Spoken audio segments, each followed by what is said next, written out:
Welcome. I'm Dr. Maria Kempinska. I'm a psychodynamic psychotherapist, and so a doctor of the mind. I've worked very hard to get to that status and did a PhD actually in the mind of a comedian. So why shouldn't I? Because somebody had to do it. And I did it in Essex University, and I think that's the most appropriate place to do it in, really. Today, I have immense pleasure to introduce my guest, who's also one of my favorite comedians and a friend. And recently, one of his YouTube clips has reached 1 million viewers. So please welcome Geoff Boyz. And hello. Thank you so much, Geoff, for coming onto the program today. It's great to see you. Absolute pleasure. Lovely to see you too. Yeah. So, Geoff, where are you performing at the moment? Well, at the moment, I've just come off an 8-week run of cruise ship shows down in Australia and New Zealand and round that way. So I've come off the back of that, and I'm just having a little break, having worked really hard on those. So I'm having a bit of a rest, doing the odd gig here and there. But yeah, we're just putting together what we're doing next with the ships. So summertime, we'll be back out in the Med again probably. And do a couple of Atlantic crossings hopefully, and then back down to Australia again because they seem to like me there. Everybody likes you, Geoff. I've seen you perform so many times. I don't think that, there are some people that have that sort of, oh, I'm not quite sure, and that's their persona on stage. But you're definitely one of those that everybody likes. There's no question about that. But thank you. It's not a case of that. Sometimes it's writing your material. Each comedian has to write their own material. You have to be on top of it, and each setting you need to do different material for different types of stages, don't you? You do. The circuit that we were on together when you were with Jongleurs, ran Jongleurs, and I was working for Jongleurs as well as other clubs, very different to what I'm doing now. The audiences were very, very different. They were sort of young, dynamic, young professionals coming to see what was the coolest thing in town, which was live comedy in those days. I mean, it was just so popular. So writing for that, and especially being young as well in those days, was very different from what I'm doing now. I mean, I'm now in my 50s. I'm now performing to audiences on a ship who perhaps have never even been to a comedy club. They've probably never seen live comedy. So you've got to come at it a different angle, different way.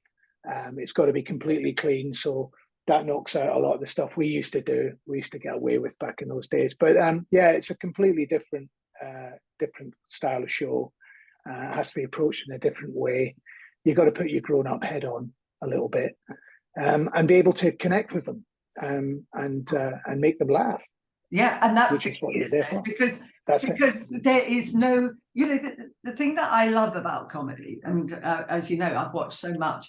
And of course, because you have to perform, as I did my 10-minute stand-up. That's how I sort of decided that, sort of to include that when I was writing my PhD, because I know how hard it is. But there is something dynamic that only you can do within yourself.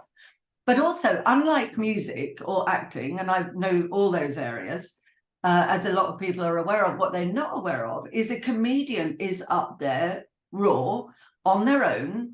They have to face the audience. It's their material in their way. So I did a sort of test just to see what this would be like. So I took some comedians, various comedians, and I wrote down their material to see what would it be like if somebody else did it. And it's never quite the same, because every comedian has their own tone, their own phrasing, their own way, the pause, where you allow people to laugh. Do they laugh? Yeah, it's also it's coming from you. It's if you have, you can always tell when something's scripted for someone else. Excuse me. You can always tell when a comic's doing someone else's stuff, whether it's written for them or whether they've pinched it. You can always tell, and because it's not genuine, it just doesn't feel genuine. They're just you can hear the cogs whirring in there. They're trying to find the next way. When you're doing it naturally, when you're, I write my stuff down and I look at it on the page and I think, yeah, that will be funny. It doesn't read funny. It doesn't read hilly. I'm not a one-liner. I'm an observational comic. So I'll write a situation down, I'll write a few words down, and then I'll go out there and I'll try it. And if I connect with them, if they're following me on the journey, then the stuff becomes funnier. I start to improvise. And yeah, it is a case of talking to them and not at them. That's the key. If you're talking at someone, they're just not going to absorb what you're saying. It's going to bounce off, they'll get every third word. But if you're talking to someone and you're actually engaging them and selling what you're doing and believe in it yourself, then they'll go with it. And then that's when the improvisation starts. That's when you can start going down little roads and avenues that they'll allow you to go. Whereas an audience that don't feel that they're connecting with you, they won't let you go down there. They'll just stop you dead with no laughter.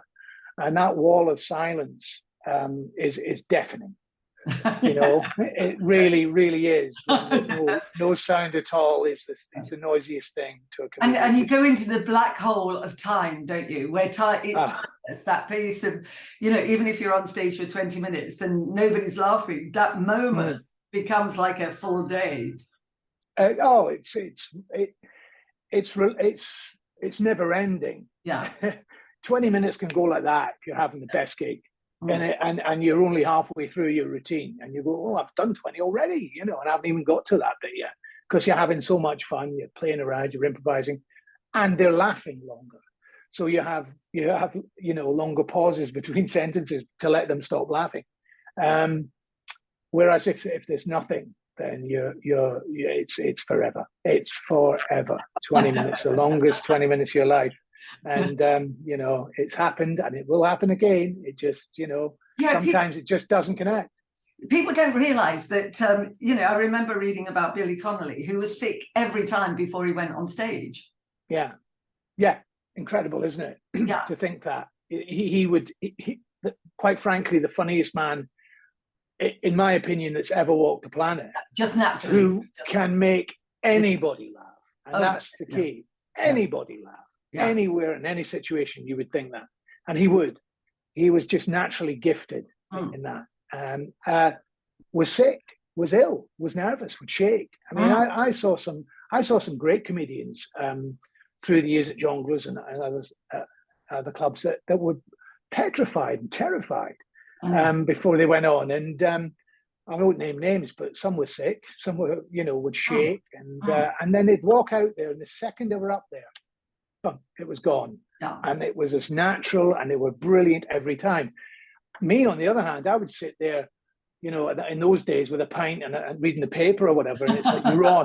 All right, okay. And I'd go and I'd just buff and I'd do it. And I had that ability, to do that. But so some people approach it in a different way. They're just terrified. And Connolly's one, surprisingly. And you know what I found when I did my 10 minutes, and I did it for charity. And Pat Monahan, I was telling him this the other day. I said to him that you introduced me and said, Maria owns the clubs, but she says she's doing this 10-minute set for charity, but she's really doing it to buy her second home. Of course it is. I know, he's lovely. And fortunately, I made sure that the first half was great and the people after me were great. So nobody felt cheated on the night. But what an experience it was, because I had to write everything and remember it and get on stage and perform it. And oh my goodness, it was one of the best experiences personally. Not saying it was for the audience, although they did laugh. So it wasn't that bad. And believe it or not, I did get an agent, but I wonder if he was being, sort of just very nice. But the fact is, the art of doing stand-up is quite different, isn't it? And I remember Jerry Seinfeld sort of saying that he was doing so much television, but he's desperate to get into the clubs because there's something else that happens to you when you're in the thick of the club scene, in a way. Actual performance gives you something else. It's the club scene is certainly the place to go to cut your teeth. I mean, there's where I'm playing now, on the ships is in big theatres generally, and you have all the love of the theatre. You have the lights, you have the sound, you have all of those things. So I can play with that. I can use that and go, oh, let's have a little light change here, and let's put some music in there, and you can play with that. And that's a different style of show. The clubs, boom, 20 minutes, you're on that stage, there they are, do it. And I've nothing to fall back on. I've I can't change my show if it's not going well. I can't pull a guitar out and start singing a song and hide behind that. I'm not saying that musical comedy, they hide behind a guitar. They don't at all. But what I'm saying is, I haven't got that. And so, it's raw. It's raw, and it's live, and it's there, and it's happening. And you've got to get it right. But the more you do it, the more you learn how to play it.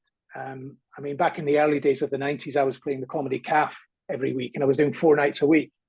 So, I was up there every night, comparing the shows. And I was a young 20-something, kid. And that's where I learned. I learned by doing it. And the better I got at that, then the more other clubs looked at me and said, oh, this guy's getting good. So let's have him, And, Jongleurs came in and that was it. And, there we went. So, yeah, it's very different to theatre. It's very different to acting. It's just so raw. You're so naked up there. You really are. You're bearing everything. And also, you're doing your stuff. You're doing what's come out into your mind. You're not hiding behind a script. No, you're not. And you've got to learn how to play a stage, how to mic technique is so important. And I mean, I watch so many comics, young comics, and I see so many mistakes, and I'll pull them aside, some of them, and say, look, you want to try and do this with a mic, and maybe not take it out, and maybe do this with it, and and maybe time that a little better, maybe change the wording, write a line 4 different ways, structure the sentence you're going to say 4 different ways, and see which one is easy for you to get out and works. I also say to some young comics as well, imagine Billy Connolly telling your joke. How would he say it? Yeah. How would Les Dawson have said it? How would Dave Allen have said your joke? The masters, how would they have said it? So trying to adopt their phrasing, their tone, their wording, and all that sort of stuff. And how would Dave Allen have said that? I often do that with my stuff, and sometimes you can find something a little bit different. You can find a joke that you didn't see because they would have seen it. So adopting another comic's mind sometimes helps. Oh yeah, Dave Allen came down in the very, very early days in the 80s of Jongleurs. It was great to meet him. Yeah, and what a lovely man. He was, yeah. But before you started, go back to your childhood. How did it all begin? Who were your parents? Tell us about your early life. My early life started in Straven, which is a small town about 50 miles south of Glasgow. It's a small weaving town in the valley, in a sort of glen, as we'll call it, I suppose.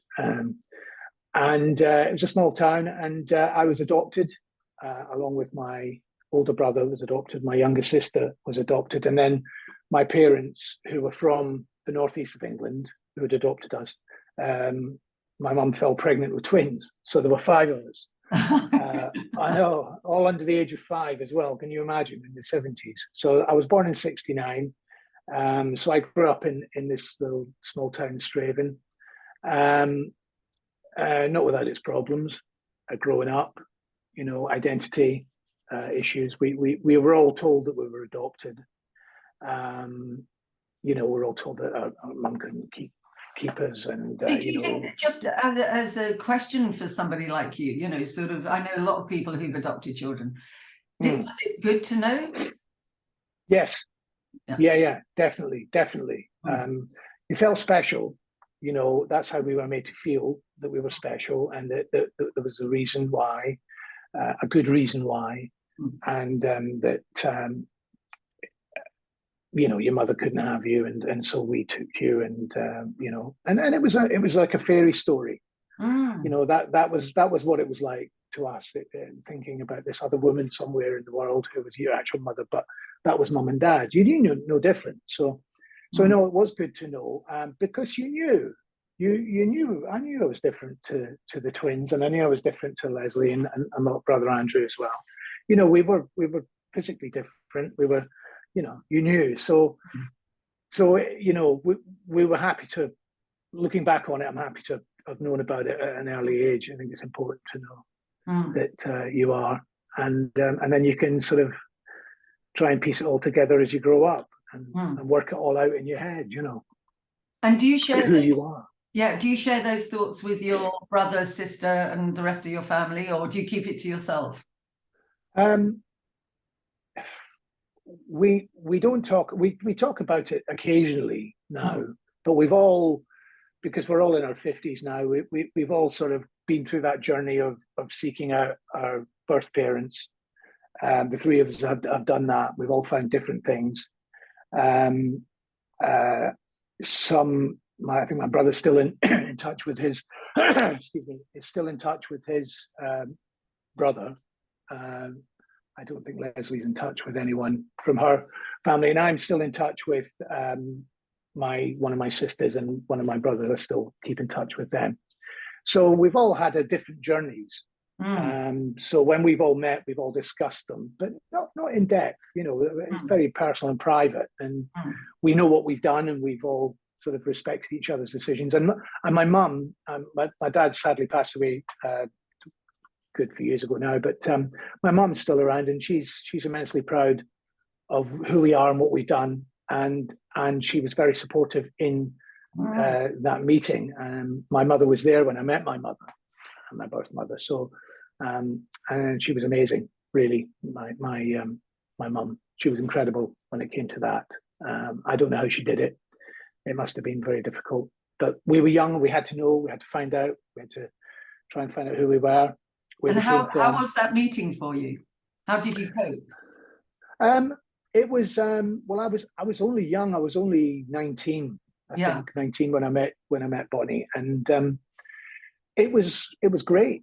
I mean, it was great. It was you know, this magical new family who are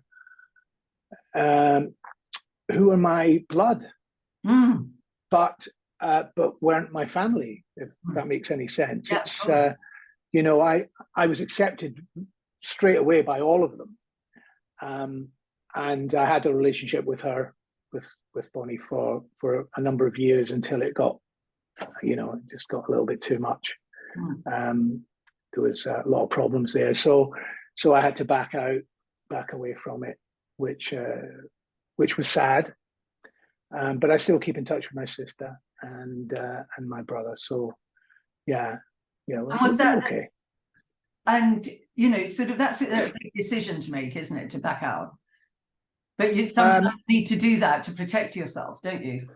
Yeah, there was some certain things going on within her life and within mine at that time.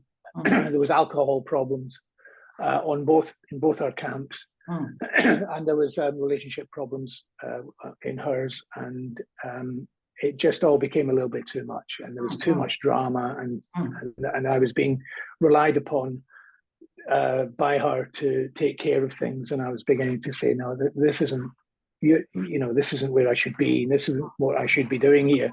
We should be having a sort of, you know, a fairly good relationship. I shouldn't be getting involved in the ins and outs of your life and trying to fix things for you and trying to sort things out. It just wasn't my job.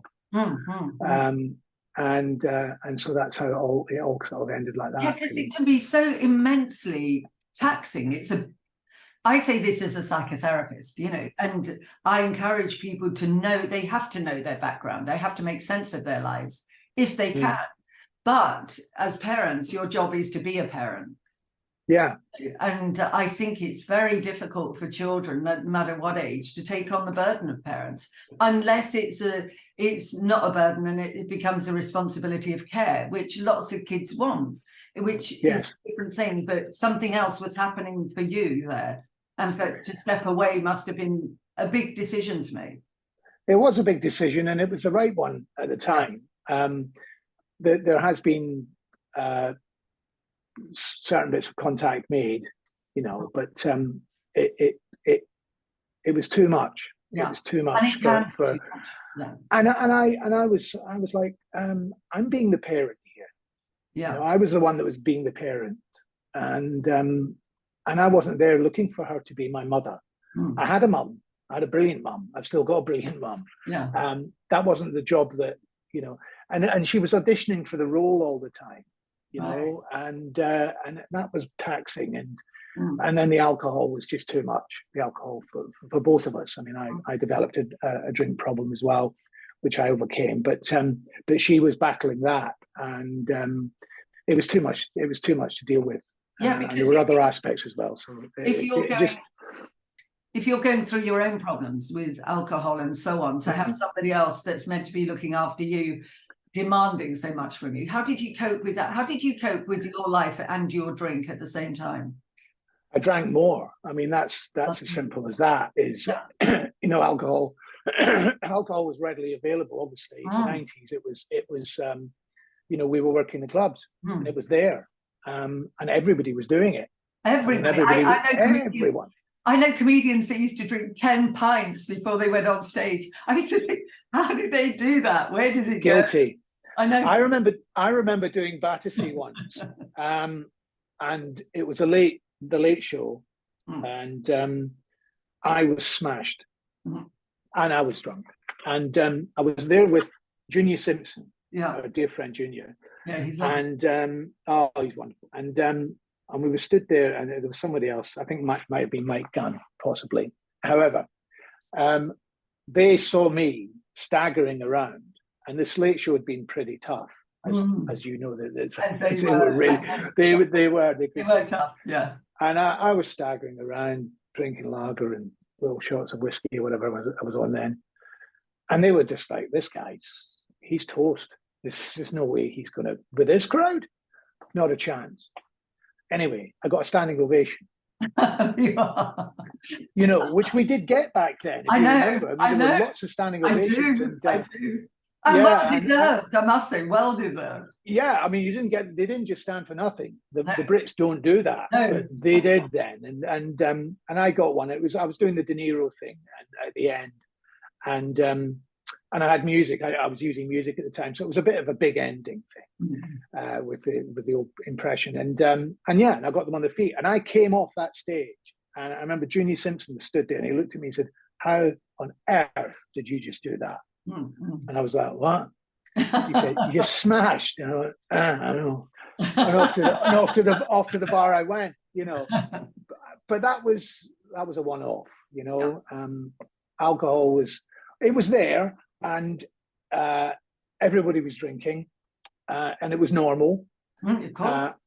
And so you were silently given the go ahead.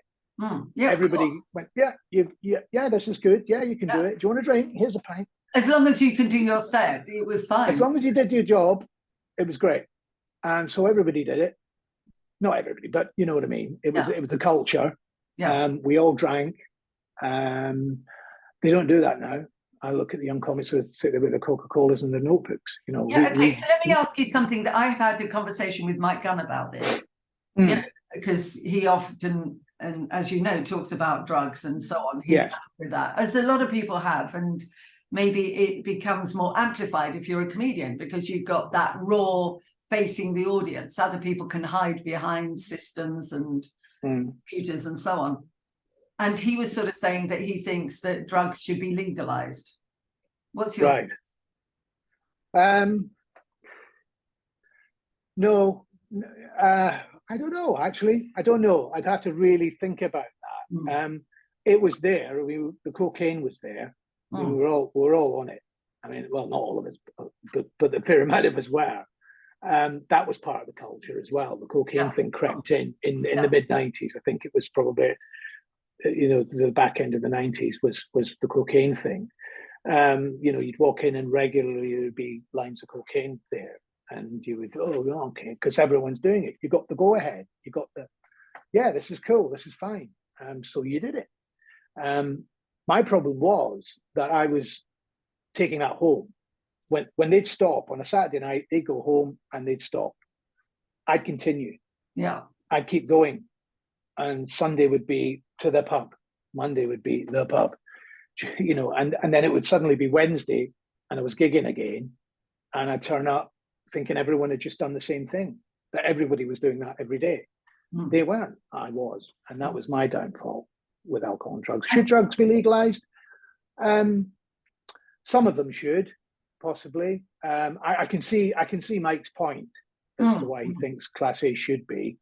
There are good reasons why. You know, the government would make a lot of money out of it, wouldn't they? Yeah, from my point of view, I'm always worried about people's mental health on drugs. Yes.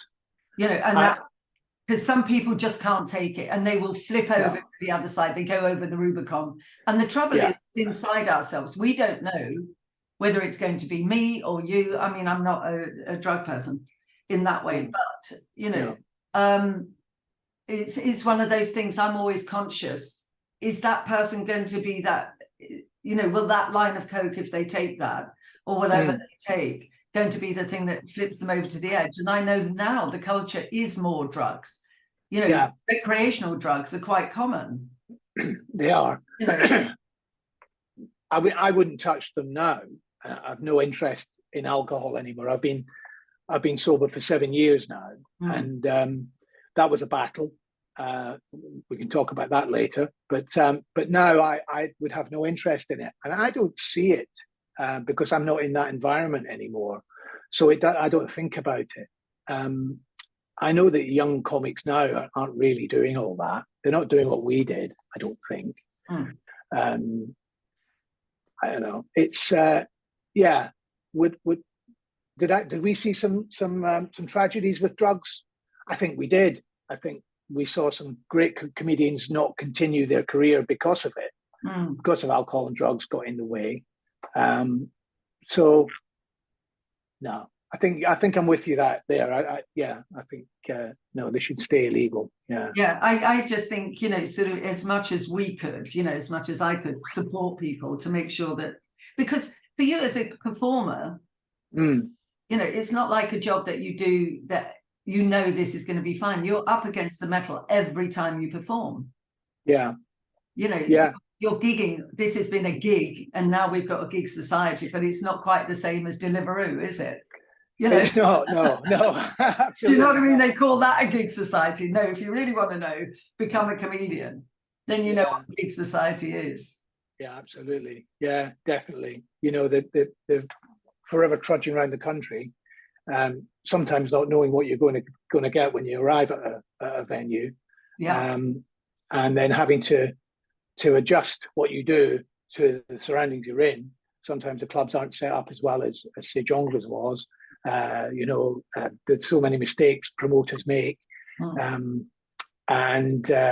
maybe the audience aren't in a great mood that night. It's been raining. Maybe it's you know, they're halfway through the month and they're desperate to get paid. Whatever the problems that they've got, they're there, and it's your job, and you have to then adapt to that environment and how they're feeling and get your stuff out. That can be really hard. And then the next night you're in another one. You're in a different, and you're touring. And I think that's one of the major reasons that women find it difficult, because that touring element is quite hard for a lot of women. And I'm not saying that as a whatever people call it, sexist, whatever you like. No, I think it's quite a tough thing to do. You know? I think it is. I mean, traveling is the job. I mean, that's what we do. Exactly. You know, the on stage bit, that's our lunch hour. Yeah, that's the bit with joy in the day. You know, the rest of it's a sludge. Staying in hotels sounds great. People go, "Oh, you stay in hotels." It's not. It's just not. You know, I mean, people say to me, "Oh, you're on the cruise ships. That must be amazing." Well, yes, it is. But you're on your own. You're in your cabin most of the time. You work 2 nights a week. Sometimes you don't speak to anyone for a whole day. But you can get off the ship and walk around. Yes, you can. But when you've been to Naples 4 times that year, you've been to Naples 4 times that year. You know, Naples, Glasgow. It's a city, and you're on your own. So there are the problems with that. Yeah, it's a tough life touring. It really is. It's you're sacrificing your home time, your family. I mean, I feel for a lot of the comics now that are touring around and they've got young children. I mean, we in our day were very based in London, really, wasn't it? In the 90s, it was all sort of London was a comedy central, and so if you lived there, you just did your gig and went home. Yeah. So you had the family life, but now it's round the country, and I mean it was then too, but not so much. Not in the same way. Not in the same way. London was the comedy. That's why everybody flocked here back then. So now it's can you do Halifax tonight? Can you do Norwich tomorrow? Can I do think Cardiff. We were talking about this the other day about we do need to reorganize the comedy world to bring it to its former glory. Which I'm still, that would be fantastic to do, but sort of not taking away from the joys of how did you do your first gig? How did you think about your first bit of content? I came to London in 1986 when I was 17. So I hitched a lift to London from Scotland. Yeah, I did. And I mean, it's terrifying to think about it now, but I did. I hitched a lift to London, and my brother Andrew was already in London at the university again. So I'm going to London. So off I went, and I had no idea what I was going to do with myself. I'd wanted to be an actor. That's what I wanted to do. And I think I would have been a good actor. I just couldn't remember the lines. I just was terrible. I was terrible at learning. I mean, I watch actors and I think, how do they remember all that?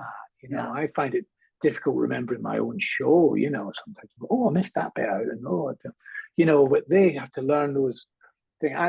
I'm amazed, but yeah, that's what I wanted to do. And I came down and I was trudging about. I remember it very well. I was trudging around Leicester Square, and I saw the Comedy Store when it was in Leicester Square, and I thought, that's great. I'll go to that. So I remember going in, paid my £4 or whatever it was, £5, and I remember sitting in the front row because I was so excited to be at this event. Never been anywhere like it, never seen anything like it. And I remember John Lenihan was comparing. Right, the magician, yeah. Yeah, the wonderful John with the round glass moustache at the time. And, he was just the funniest thing I'd ever seen. He was incredibly funny. And I'd never been to live comedy, and I laughed like I'd never laughed before. And I just thought, that's what I want to do. That's it. As John Lennon said about seeing Elvis on the screen for the first time, he went, that's a good job. Yes. That's kind of how I felt. I watched Kevin Day. I watched Kevin Day, Mark, and Mark Thomas. I mean, they were all very young comics then. This was 86, so they were there. And then I saw Jerry Sadowitz, which Jerry is brilliant. Actually blew my mind. He was probably the funniest comedian I've ever seen live, I think. And that's the three of you then. You, Jerry, and Billy, all from Scotland. All from Scotland, yeah. Well, there we are. There's a lot of it about. No, but you know what? Can I just add this just as a claim, not a claim to fame, but a sort of a bonding thing. My parents Polish, and in Poland, I think it's Lvov, where my mother came from, which is Lviv now in Ukraine, but that's a historical point, and the movement of all that geographical area at that point. But there's a Scottish cafe out there. There was a big bond between the Scots and the Poles, by the way. Yeah. So just so you know, there were lots of Poles that were stationed in Scotland. My parents were stationed, my mother near Wales and my father in Buckinghamshire. After the war. Yeah, big that's right. There are probably more Scots out of Scotland than there are in Scotland. There's no doubt about that. Wherever you go in the world, I was in Melbourne recently, and I was in St Kilda, and there's a Scottish bar in St Kilda that serves Tennent's Lager, from Scotland, and and they've got bagpipes and they do haggis and all of this. I love it. Yeah, it's so great. There you are, deciding that you're going to be a comedian. So I thought that's what I'll do. How do I do it? How do I get on here? So I started chat to the acts who all thought I was. I mean, some of them do remember this young 17-year-old kid, you know, with his bum hanging out the back of his jeans, kind of wandering around. And I befriended Jerry Sadowitz, and we became quite good friends for a while. And you know, I kind of followed him around. That's when I first went to Jongleurs. Actually, I went to see him there. You'd booked him there because he used to come with his sister, and he had a dog, didn't he? That's right. Yes. And so I kind of hung around the comedy world, watching, and then it was about probably 88. I was working in a hospital at the time. I was working at the Middlesex Hospital in just off Good Street, Mortimer Street, which is no longer there. They knocked it down, which was a terrible thing that they did. But I was working there, and the Guilty Pea was this little club on Mortimer Street, this little pub. And I went to that, and that reignited my want to do this thing. And so I signed up for an open spot night at the Guilty Pea, and I turned up, and I was stood there, and next to me was this fella, and we just started chatting, and he went on and did his, and was really, really, really funny. And I went on and did mine, which was what it was, just some stupid ideas that I went and played with, and actually went down quite well. And then I came off, and and me and that chap became brilliant friends with Geoff Green. So Geoff Green and I were both doing our open spots then, and then Geoff, boom, shot up, you know, and became who he became. But we've always remembered that night. That was my first one really that went well, and that got me on the tracks to start my own club, which is how I did it, really. That's how I got my so that gave you the opportunity to give you because you've got to do it, haven't you? The craft comes from the actual activity of doing it. Yeah, you have to do it. Suddenly when you get the laughs, you realize why you've got. Yeah. Oh, okay. So my timing becomes better, and you start to read knowledge. You just learn. It's like anything. You learn by doing it. You know, you can't run a marathon next week. You've got to train. You've got to learn how to pace yourself. You've got to learn how to, you know, how to speed up and slow down, and all of those things that you do when you're training to do something like that. It's the same with comedy. You've got to learn how to read a room, how to calm things down, if how to deal with a heckler. All of those things you just learn by. You don't get given that. No one can give you that. You can go to comedy courses, and I can teach you how to deal with a mic stand and how to make it look, you know, seamless. How to sort of maybe craft your material a bit better. How to kind of deal with a heckler. You know, how to physically do it, but mentally, it's down to you. Totally. How you deal with that, and you can only do that by doing it. There are tricks, but you get told those tricks. You've still got to find your own way through it.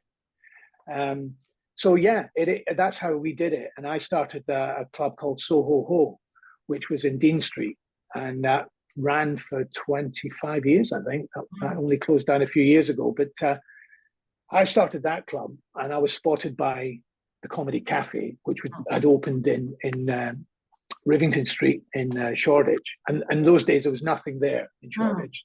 There was just nothing. There was not the Shoreditch it is today. So we opened the Comedy Cafe there, and we did 4 nights a week. And it built and built. That was about 92, 93. And so doing 4 nights a week in the one club, just concentrating on watching others. Yeah. You'd book the bigger acts, they'd come in, and you'd study them, you'd watch them, you'd see how they deal with things, and then, that's how they do that. Okay. And, you know, the more generous acts would come up and give you pointers, say, oh, you know, see, Geoff, why don't you say that instead of this? And, you know, just before you bring me on, can you say this? And maybe, that's how I learned. That's how I learned. And then gradually, not only did you have your clubs, but also you went on the circuit, and you were absolutely quite, you know, sort of, you were prolific in your work. You know, we were always booking you. You were always working. And at what? Sorry. No, at what point? How did you cope then when you had to deal with alcohol? How did you get through that time? Well, at that time, in the mid-90s, I was drinking regularly like everybody. I was, in my mid-20s then, and I was, drinking I wasn't abusing it. It was just always there. Yeah. And then when I decided to leave the calf and go out onto the circuit, that would have been about 95, 96. And I did 2 Edinburghs back to back. I did the Best of Scottish Comedy, which Billy Connolly came to see. And I did my impression of him in front of him. And I had no idea he was there, but I did it, and it got a massive laugh. And he came back afterwards and went, "Oh, you know," and that was a great moment. And then I did my one-man show in 96, and that's when I decided, right, I'm coming on to the circuit. Yeah. So I was really gig fit, gig ready when I came to Jongleurs to do my open spot. And I remember doing Camden and just, 7 minutes, bang, what was that? Well, that was 5 years of training. Exactly. That's what that was. Yeah. That had to be learned, and I knew exactly what I was going to do. And that's where it started. And then you booked me a lot. And I started in the sort of the second slot, then I was moved up to opening the second half, and then suddenly you're closing. And that was quite quick, I think. I seem to remember. And yeah, you're doing it every week. You're doing it twice a night. Sometimes you're doing 2 shows a night. So you're going to get better and better and better. And you're going to drink more and more and more. Because you've got, although you go on 2 20-minute sets, you've got all that space in between where everybody else is having a good time. Yeah. And you just go, well, let's have a drink and go to the bar. Yeah. That's where all the comedians sort of sat and talked as well. Yeah, yeah, that's right. And, some of them drank orange juice and went home. Some of them did that. And we often thought, wow, what's wrong with them? They were the smart ones, but we, it was a big social club, is what it was. And we were young, and, it was great. It was a great time. When did it hit you that you have to give it up? Well, that came in, it was about 2008, I think, was when I first went, this has got to stop, because, it was 10 years after, when I was fab, and when the circuit was way, and it was all sort of 2008 crash. It was all coming to an end, really. That was the beginning of it, and work started to dry up. I was no longer the young 20-something.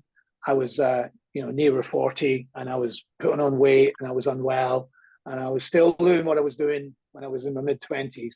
And I suddenly slammed the brakes on and went, hang on a second, this has got to change.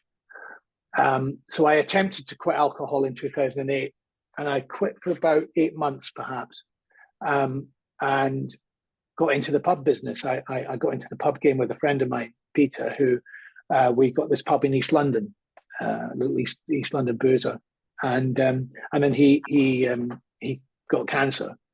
So we ran that for about a year before he died, and when he died, I started drinking again. The business went.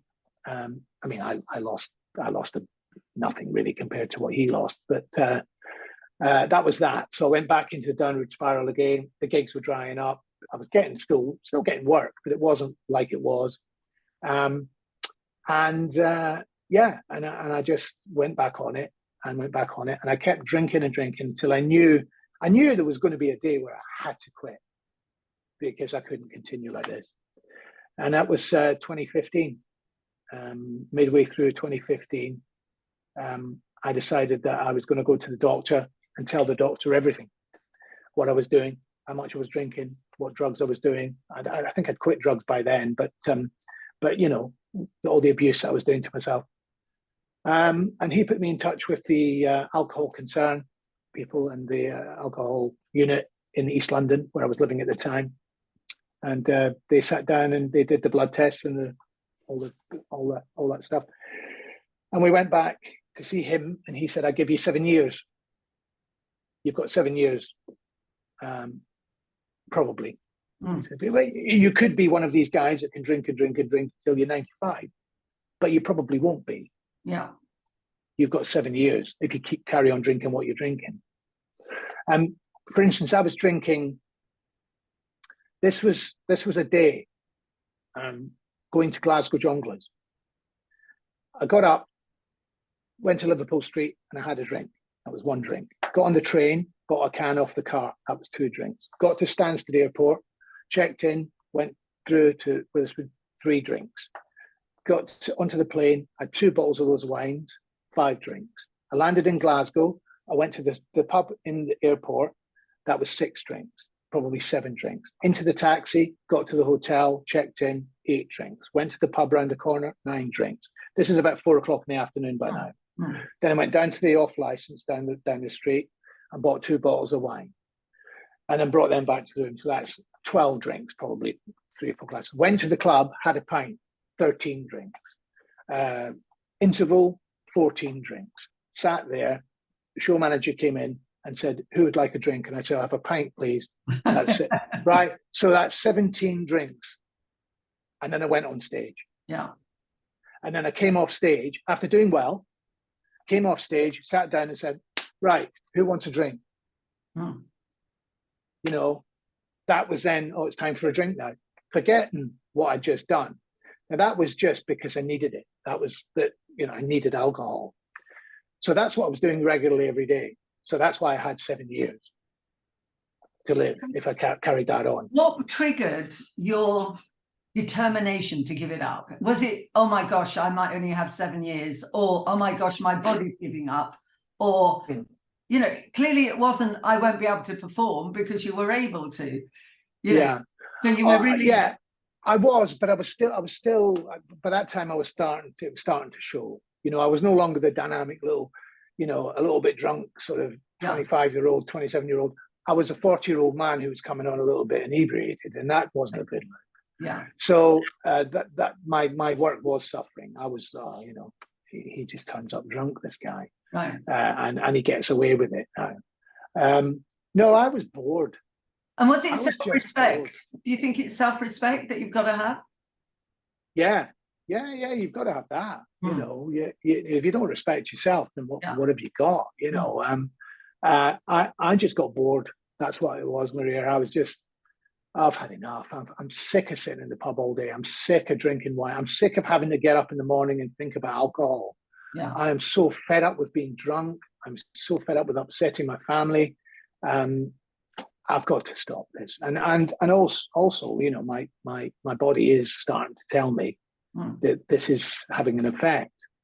So yeah, that was my thought. So I saw these people and we made a date, which was the 15th of December.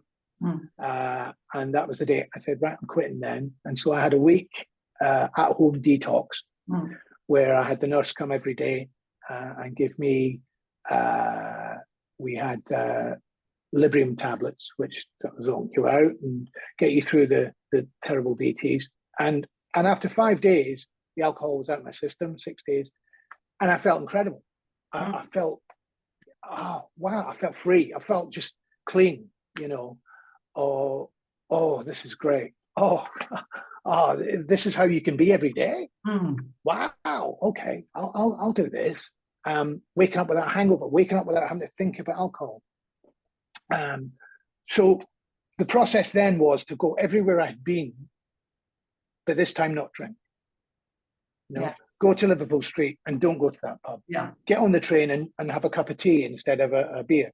Go to the clubs and just drink fizzy water. So you're literally retraining yourself. Your neurological pathways have to all be retrained.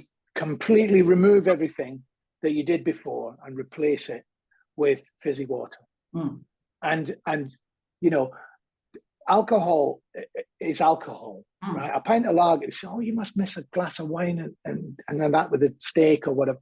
Yeah, I kind of do, but I kind of messed up, so I can't have that. And that's alcohol disguised as wine. That's how I look at it.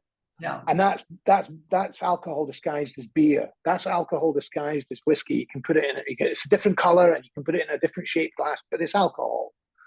And I can't have that. So remove all the packaging and the however it's made. Remove all that and what it is, a pint of beer, watching the football or whatever. It's alcohol, and I can't have that. So that's shut her down. So replacing it with tonic water or fizzy water, whatever, was good enough for me. That because I can't have that alcohol. It takes absolute determination, doesn't it? It does, and also it took for me just to remember what my life was like. Exactly, but and also how much money I didn't have, you know. yeah, but that whole it. retraining part is quite intense. Yeah, it is. It took a year. Yeah. And then when I got to, that's why I quit just before Christmas. Yeah. Because Sarah, my partner, she said, "Oh, you know, it's Christmas coming up. Do you sure you want to quit just before Christmas?" And then we're going on holiday in January. And then I said yes. And then it's my birthday. And then it's going to be Easter. And then it's going to be the summer. And then it's going to be your birthday. And then it's going to be Christmas again. So when do I do it? Yeah. At which point do I stop? Because I think stopping just before Christmas, doing Christmas dry, when I get to next Christmas, I've already done it, so I can do it. So there's no fear that I'm going to, okay, you know, the big run up to Christmas now, I've got to get through this one, you know, this is the big one. None of that, because I've done it. So did the doctor scare you when he said, if you carry on like this, you've got 7 years, which, by the way, 2015, last year, was the 7 years. Well done. Here they said I'd never make it. Yeah, they said I wouldn't make it, Maria. I'm here. Of course, you've got that determination, haven't you? Yeah, so, sure. Did that help, him sort of scaring you a little bit? It was part of it. Yeah, I don't think it scared me. I think I knew that anyway. I kind of figured that I didn't have long before my body started to shut down, or before I started to get really ill. So, I mean, when the test results came back, he said, you know, I don't know how you've got, from what you've told me about how you drink, I don't know how you've got away with it, but your liver is a fighter, and it's going to be fine.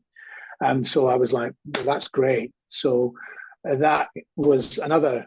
He said, but it will eventually pack up. Yeah, you know, don't think that's giving you a free, free pass. Yeah, free pass. You know that you've got away with it just, but you have to quit.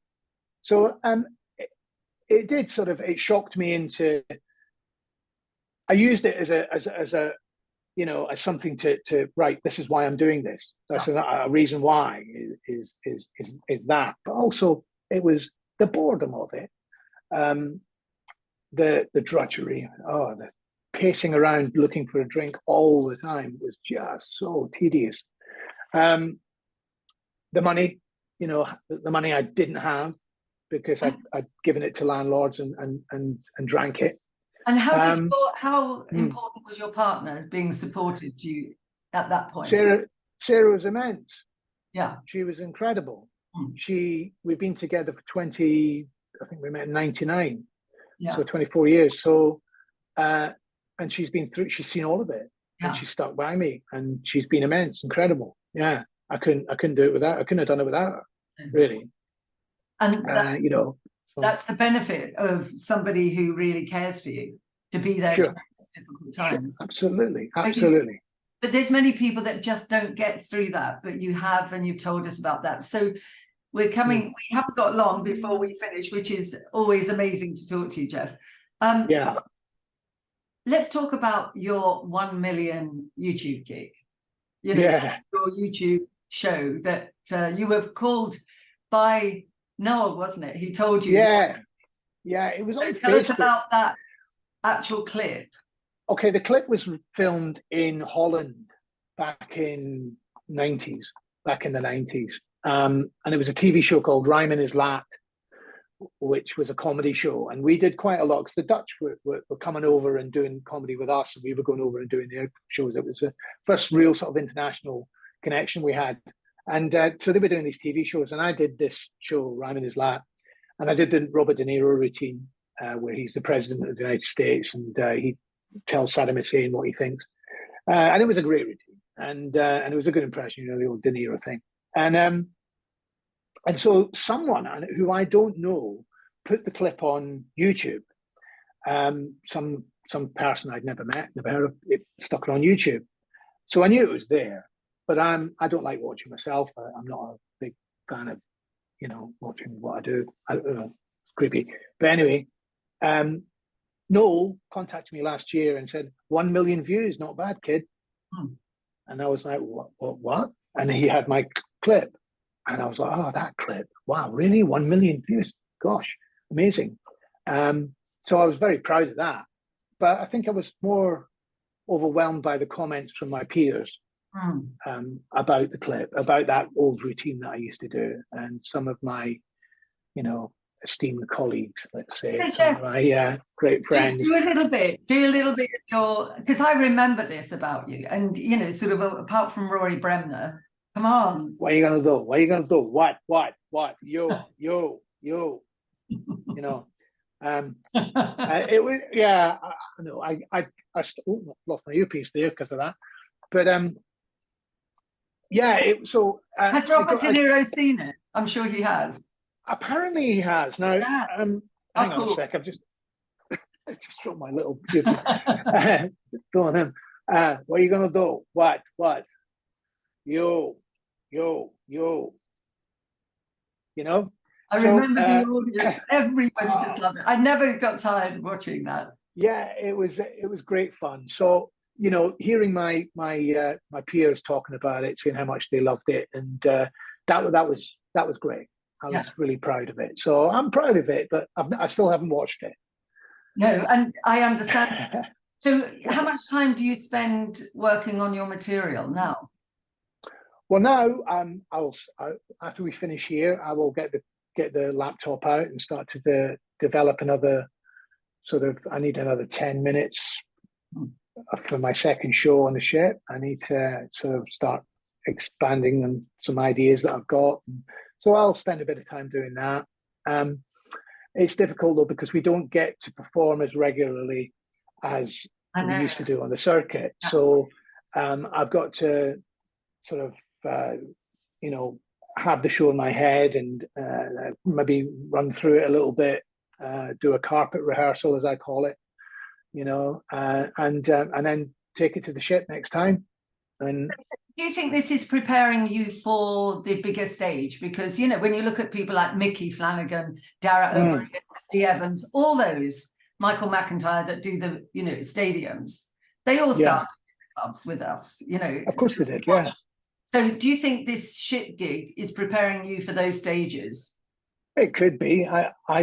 Who's going to say? I can't say what's going to happen. I'll just carry on doing what I do.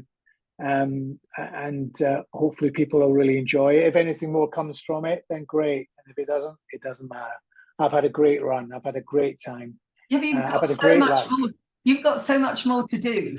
Sure have, but so far so good. And you know, we'll see where we go from here. But at the moment, it's sad to see the comedy circuit in the state it's in. You know, the young comics don't realize it, but it could be so much better than this. Really, really could, and it should, and hopefully it will be again as good as it was in our day. But it's also got to be, you know, sort of when I look at young comedians, you know, and if you have people who've been more experienced, you can definitely tell the difference. And there was a period, a very short period, where everybody went, oh no, I've just got to see young comedians, but that wasn't enough. You know, you need to see people who actually manage the craft. And it's a craft, it's an art, there's a science, it's everything mixed in for that moment that you're on stage and you spark the audience and they're with you and they engage with you and you're telling them your story and they absolutely love you and they are just in that moment with you. And young people think it's, oh, I can adopt this phrase or, you know, that persona could work. And it just doesn't work like that. You've got to feel a part of yourself. Yeah, definitely. Bob Mills said something to me once, the brilliant Bob Mills. Yeah. When we were going to a gig once, and he said, and I wasn't feeling in the mood. I was like, oh, I'm a bit fed up, and I'm a bit this and that. It was like, well, whatever. You know, this show is going to be. I don't want to do this one. And I was moaning, and Millsy was just looking at me, and then he said, "Do you remember the first comedy show you ever went to?" And I said, "Yeah," and it was the one at the Comedy Store. He said, "Do you remember how hard you laughed?" I said, "Yeah." "And what a brilliant time you had." I said, "Yeah." He went, "You've got to do that for them now." Yeah. So you've got to give that to them. And the way you're talking to me now, you're not going to give them any of that. So how dare you? Get to work. And I was like, well, okay. And he was right. He was absolutely right. Yeah.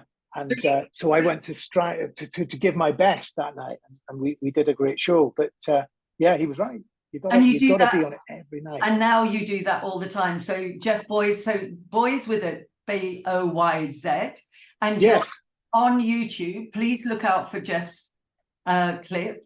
I'm so sad it's coming to the end of this interview, but it's been brilliant. Me too. And that tells me time is up. But thank you so much, Geoff, for being here with me, Dr. Maria Kempinska, on this interview. My pleasure. It's been wonderful.